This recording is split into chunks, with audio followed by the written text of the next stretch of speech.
Hi students, Diploma First Year Engineering Physicsలో third lesson gravitation. ఈ lesson నుంచి final ఎగ్జామ్లో మనకి పార్ట్ బిలో 2 ఎస్సేస్ వస్తాయండి. ఒక్కొక్కటి 10 మార్క్స్. సో 2 క్వశ్చన్స్ 20 మార్క్స్కి మనకి ఈ లెసన్ నుంచి క్వశ్చన్స్ వస్తాయి. సో ఎస్సే క్వశ్చన్ మనకి ఒక్కోసారి ప్రాబ్లం కూడా కలిపి అడగచ్చండి. మనకున్న ఎస్సే క్వశ్చన్స్, థియరీ క్వశ్చన్స్ ఏంటి అంటే Kepler laws of planetary motion. So మనకి 3 లాస్ ఉన్నాయి. 3 లాస్ ఎక్స్ప్లెయిన్ చేయాలి. నెక్స్ట్ అలానే capital G, small G, Newton's law of gravitation, acceleration due to gravity. Capital G, small G గురించి రెండింటి గురించి చదవాలి. స్మాల్ జీకి factors affecting the value of G కూడా నేర్చుకోవాలి. అలానే క్యాపిటల్ జీకి స్మాల్ జీకి ఉన్న రిలేషన్ కూడా నేర్చుకోవాలన్నమాట. నెక్స్ట్ వచ్చేసేటప్పటికి ఇక్కడ మనకి ఆర్టిఫిషియల్ శాటిలైట్స్, న్యాచురల్ శాటిలైట్స్ అని 2 రకాలు ఉన్నాయి. ఆర్టిఫిషియల్ శాటిలైట్స్ గురించి నేర్చుకోవాలి. న్యాచురల్ శాటిలైట్స్ వాటి యొక్క అప్లికేషన్స్ కూడా నేర్చుకోవాలి.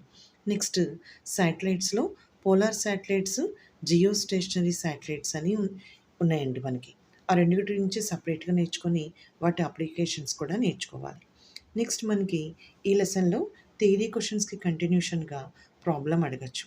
సో ఇక్కడ మనకి న్యూటన్స్ గ్రావిటేషనల్ ఫోర్స్ మీద, గ్రావిటేషనల్ కాన్స్టెంట్ మీద మనకి ప్రాబ్లం వేయచ్చు. Next orbital velocity, escape velocity అని 2 డెఫినేషన్స్ ఉన్నాయి. సో వాటి మీద కూడా ఆర్బిటల్ వెలాసిటీ క్యాపిటల్ జీకి రిలేటెడ్గా అడగచ్చు, స్మాల్ జీకి రిలేటెడ్గా కూడా అడగచ్చు. అలానే గ్రావిటేషనల్ ఫోర్స్ మీద మనకి ఈక్వేషన్స్ అనేవి నేర్చుకోవాలి. అదే ఆర్బిటల్ వెలాసిటీ మీద ప్రాబ్లం అడిగారనుకోండి, అది క్యాపిటల్ జీ రిలేటెడ్ అయితే orbital velocity equal to square root of GM by are.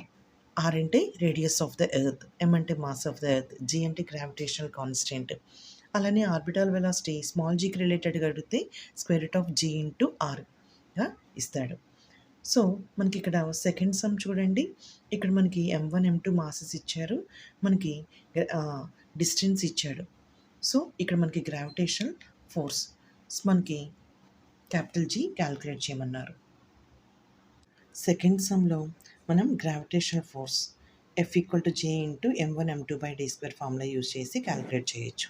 ఇంకేమైనా డౌట్స్ ఉంటే మీరు కామెంట్ బాక్స్లో పోస్ట్ చేయండి, నేను మీకు ఆన్సర్ ఇస్తాను.